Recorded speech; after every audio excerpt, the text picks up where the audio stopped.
Hola, bienvenidos a un nuevo video para mi canal. En esta ocasión traigo un nuevo video de fisiología, continuando la serie de fisiología de la visión.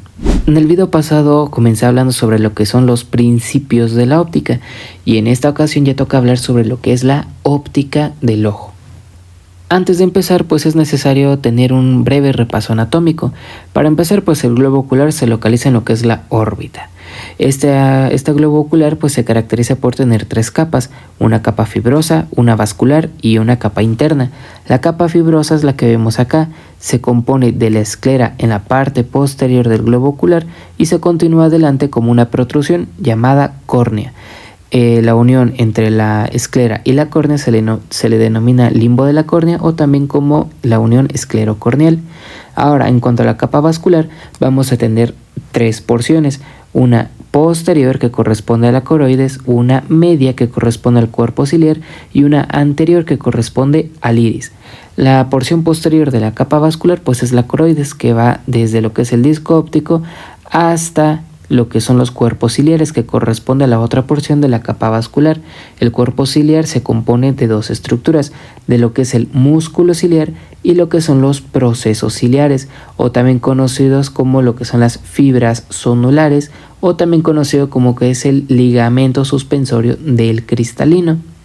Y como última capa tenemos a la capa interna, que pues vendría siendo la retina, y es esta capa amarilla que vemos acá, que pues abarca prácticamente toda la superficie interna del globo ocular. Ahora, en todo el globo ocular vamos a tener 5 medios que van a refractar la luz.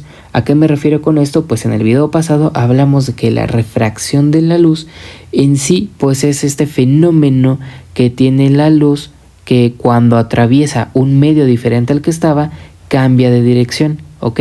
Si por ejemplo la luz venía aquí y venía en esta dirección en el aire, pues cuando atraviesa una estructura diferente a la suya, cambia de dirección. Entonces, ¿qué estructuras en el globo ocular tenemos eso, o bueno, tenemos que provoquen eso, esta refracción de la luz?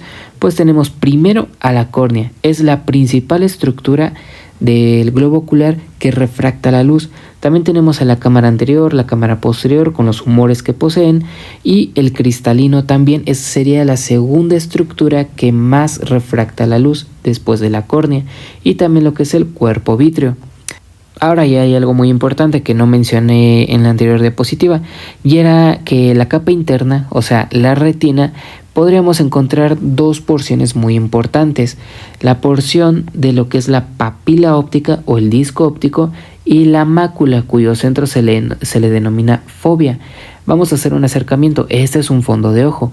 Aquí encontramos al disco óptico, que pues permite la entrada de lo que son vasos como arterias y venas retinianas, así como también el nervio óptico. Esta zona es la zona de menor agudeza visual, puesto que por ahí entra y salen pues vasos y sale el nervio óptico, etc. Pero por ejemplo, si nos vamos a una porción más central de la retina, vemos a la mácula, y en su porción más central vemos a la fóvea. La fóvea es la zona de máxima agudeza visual, y esta zona es una zona avascular. Como podemos ver, pues no poseen vasos en esta zona. Entonces pues ya con el repaso anatómico ya es suficiente para pasar ahora sí lo que es la óptica del ojo. Para entender la óptica del ojo hay que entender al ojo como una cámara, que lo vamos a ver en esta diapositiva. Después voy a hablar sobre lo que es la agudeza visual, la acomodación, el diámetro pupilar, el control autonómico de la acomodación y el diámetro pupilar y los errores de refracción. Empezamos con lo del ojo igual a una cámara. Para empezar, el ojo como la cámara va a tener un sistema de lentes, como por ejemplo la córnea y el cristalino. Vamos a tener un sistema de apertura variable que llegan a tener igual las cámaras. En el globo ocular esto corresponde a lo que es la pupila, ¿va? Aquí tenemos lo que es el iris. Este iris es muy importante puesto que tiene dos tipos de músculos, un músculo circular y un músculo radial.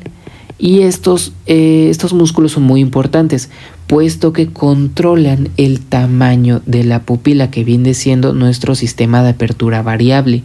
Y por último tenemos una película, o por donde van a ir las imágenes, donde va a llegar la luz, y en el globo ocular se le denomina retina, ¿ok? Entonces el ojo como una cámara.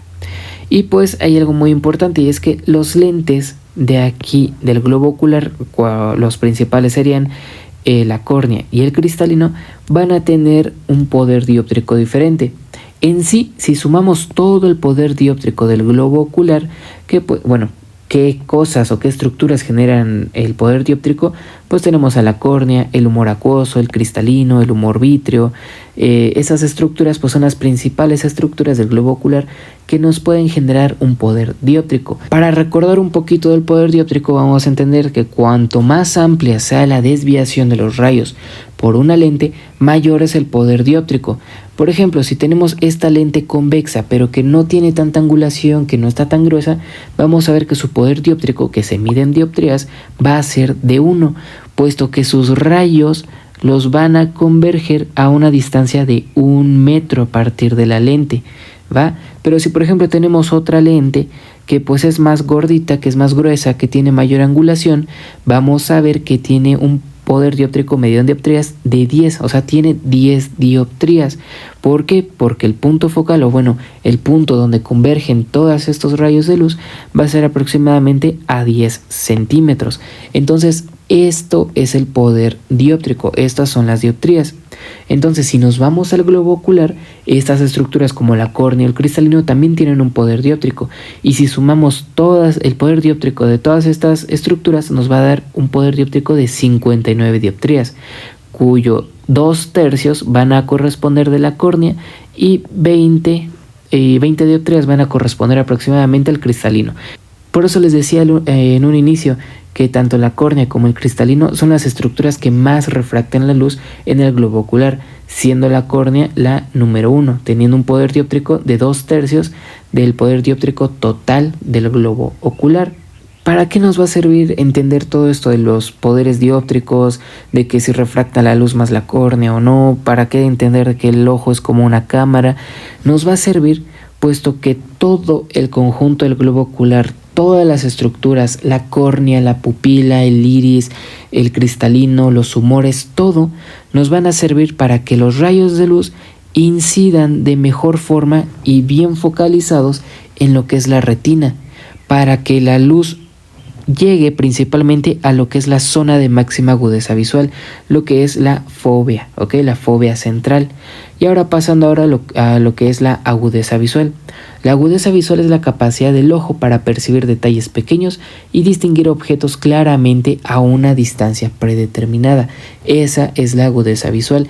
Y como ya se los mencionaba al inicio, a nivel del disco óptico, que vendría siendo esto de acá en un fondo de ojo, es la zona de menor agudeza visual, es la zona por donde pasa el nervio óptico, es la zona por donde pasan las arterias y las venas retinianas, mientras que la mácula y la fóvea es la zona de mayor agudeza visual, es la zona en donde si pasan o llegan ahí los rayos de luz, entonces tendremos una máxima agudeza visual, vamos a poder percibir de mejor forma estos detalles pequeños, vamos a poder distinguir objetos claramente a una distancia determinada.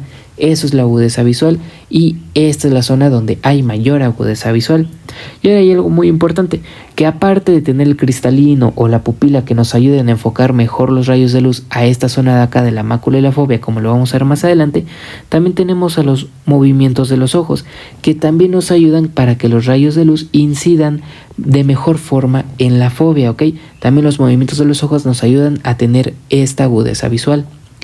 Y ahora pasando a lo que es la acomodación. ¿La acomodación qué es? Es el proceso por el que el cristalino aumenta o disminuye su curvatura. Vamos a ver de qué va esto. En el repaso anatómico les mencioné que existía lo que era el cuerpo ciliar, que el cuerpo ciliar se componía de un músculo ciliar y de unos ligamentos o unas fibras onulares. Esto corresponde al ligamento suspensorio del cristalino.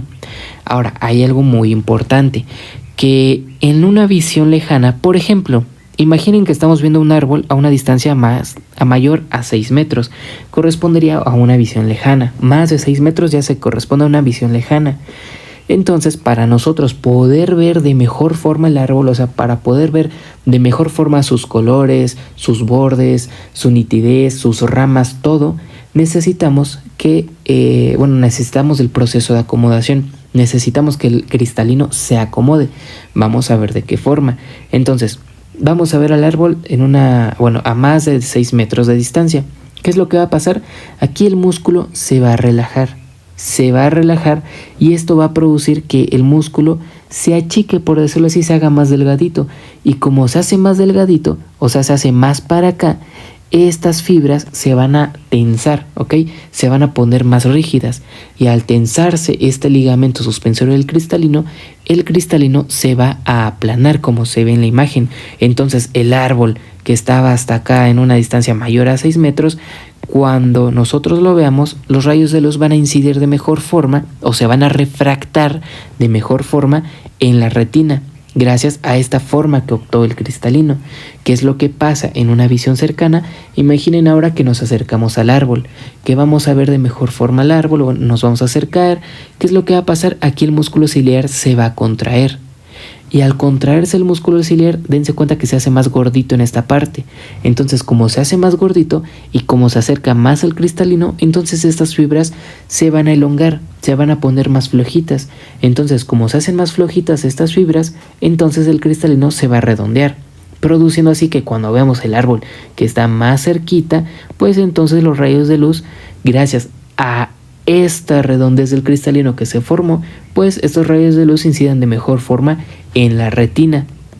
Y pues este poder de acomodación pues en los niños va a ser mayor, ¿ok? Esta acomodación en los niños es muy superior a la de un adulto. Por eso es de que luego cuando vemos a los niños luego tienen los celulares como que muy pegados a su cara. Y esto es porque tienen un gran poder de acomodación, a diferencia de un adulto que luego hasta se tienen que alejar de lo que estén leyendo de una revista o del teléfono, se tienen que alejar como para poder ver de mejor forma, ¿ok? Para tener una mejor agudeza visual. Y por ejemplo encontramos la presbicia, que pues sería la pérdida de la acomodación del cristalino, y como les digo pues es más frecuente en adultos mayores. Para estos casos hay que utilizar lentes bifocales o progresivos para solucionar este problema. Bifocales pues son aquellos lentes que tienen como que un cuadrito aquí abajo, que sirve este cuadrito como para la lectura. Dicen que son lentes para la lectura, ¿ok? Mientras que aquí, pues para una visión más lejana. El cuadrito de abajo era para una visión cercana y el de arriba viene siendo para una visión lejana. Pero actualmente ya tenemos los lentes progresivos, en donde ahora dividen al lente en tres. En la parte superior para una visión lejana, en la parte inferior para una visión intermedia y en la parte de abajo para una visión cercana, ¿ok? O de lectura. Y pues ahora pasando a lo que es el diámetro pupilar. Les recuerdo que el diámetro pupilar depende del iris. No es de que la pupila en sí sea una estructura o que tenga los músculos, no. La pupila simplemente es una abertura que está gracias al iris. En sí, como dice aquí, la principal función del iris consiste en incrementar la cantidad de luz que llega a los ojos. Este tamaño pupilar que vemos acá puede pasar de 1.5 a 8 milímetros gracias a la musculatura del iris. Veamos acá esta imagen. Esto de acá es la pupila. Todo esto de acá es el iris. Y aquí lo podemos ver en esta imagen de acá. Todo esto de acá es la pupila. Esta abertura de acá es la pupila y esta abertura de acá es la pupila. Todo lo demás de acá y de acá es el iris, que posee dos tipos de fibras, unas circulares y unas radiales. De igual forma aquí están las circulares y unas radiales. ¿Qué vamos a tener en casos, por ejemplo, de que nosotros estábamos, por ejemplo, en un cuarto oscuro y salimos a la luz, salimos al sol? Ok, entonces estamos ante un estímulo brillante, de una luz brillante. ¿Qué es lo que va a pasar? La pupila se contrae. El músculo circular del iris se va a contraer. ¿Para qué? Para cerrar la pupila, para generar una pupiloconstricción. ¿Esto con qué fin?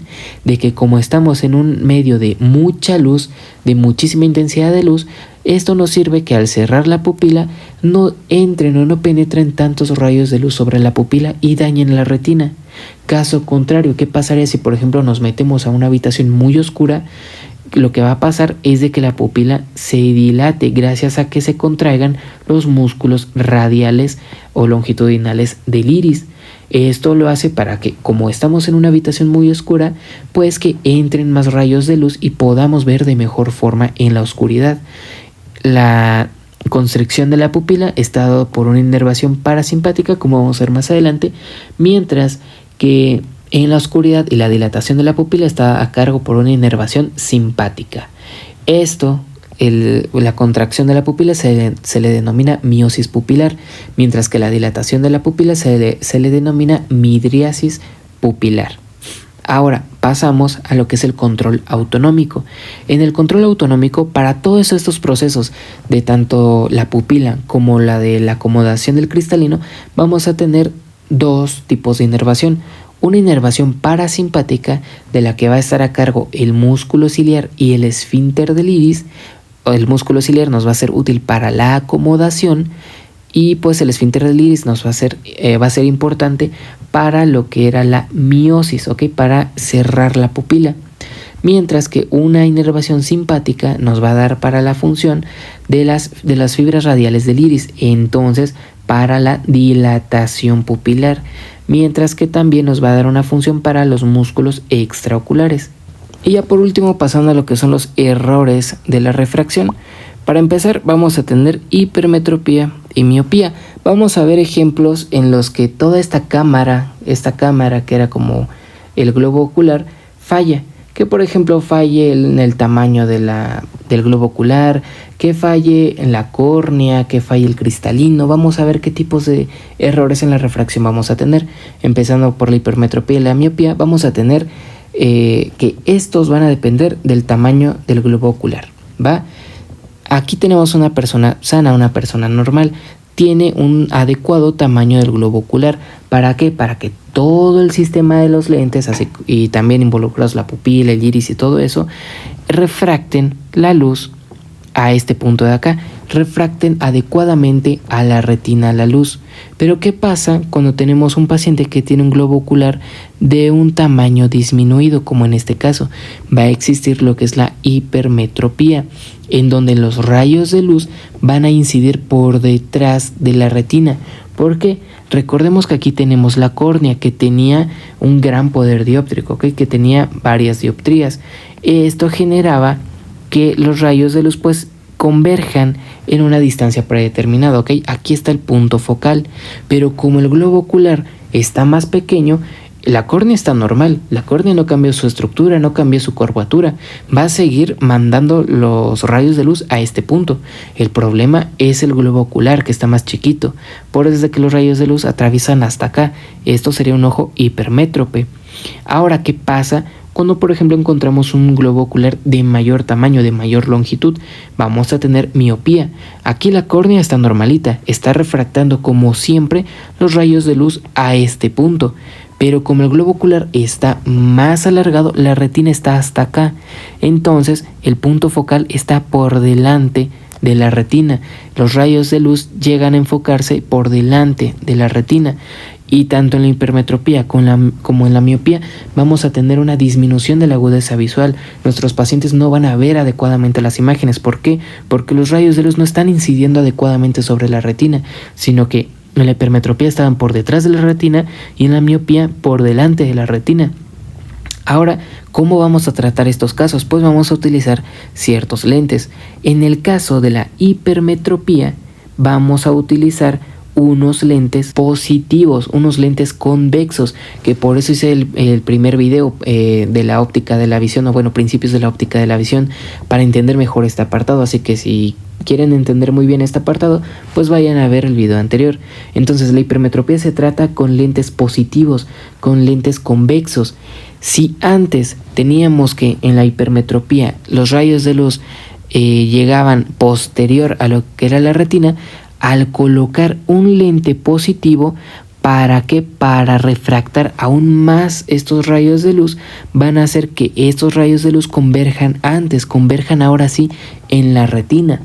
Mientras que la miopía, ¿cuál era el problema? Que el globo ocular era demasiado largo, el punto focal estaba por delante de la retina. ¿Cómo lo vamos a tratar? Pues con unos lentes convexos. Estos lentes convexos, recordemos que lo que hacían era dispersar estos rayos de luz. Entonces dense cuenta cómo vienen los rayos de luz. Viene aquí, los dispersa y ya con la córnea produce que el punto focal esté exactamente en la retina. Así es como se trata tanto la hipermetropía como la miopía. Y ahora pasando a lo que es el astigmatismo. El astigmatismo no es más que un error de la refracción ocular que hace que la imagen visual de un plano que quede enfocada a una distancia diferente a la normal. Ya sé que suena raro esto, pero el astigmatismo, no es más que una curvatura anómala de la córnea. Aquí en el astigmatismo tenemos un globo ocular de un adecuado tamaño. El problema es la córnea. Les repito, la córnea funciona como una lente, como otra lente. ¿Qué pasaría si a esta lente, por ejemplo, que debería estar con una curvatura normal, qué pasaría si yo vengo y le aumento la curvatura aquí? Los rayos de luz que incidan en esta zona de acá no van a tener la misma refracción que los que vienen acá. Entonces la agudeza visual, los rayos de luz van a enfocar en distintos puntos. Por ende, la agudeza visual también se va a ver comprometida. ¿Y cómo se va a resolver esto? Pues con unos lentes esféricos. Ahora, pasando a otros errores de la refracción, pues también podríamos encontrar lo que es el estrabismo, que pues corresponde a la convergencia prolongada de los ejes visuales. Luego esto llega a generarnos lo que es la diplopía, como la visión doble, ¿ok? Que pues hay visión doble vertical u horizontal. Eso es el estrabismo y obviamente también va a disminuir nuestra agudeza visual. Y por último encontramos a lo que son las cataratas, que son zonas opacas del cristalino, y esto se da más que nada por la desnaturalización de las proteínas. ¿Qué pasaría ahora si, por ejemplo, nuestra segunda estructura que mejor refracta la luz se empieza a opacar? No vamos a ver, los pacientes no van a ver, y por eso es de que luego uno de los tratamientos de las cataratas pues es el reemplazo del cristalino por una lente, ¿ok? Una lente que supla su función. Y esto ha sido todo por el video de hoy. Aquí les dejo todas las referencias que utilicé tanto para este video como para el anterior, y si les gustó denle like y suscríbanse para nuevos videos en mi canal. Gracias.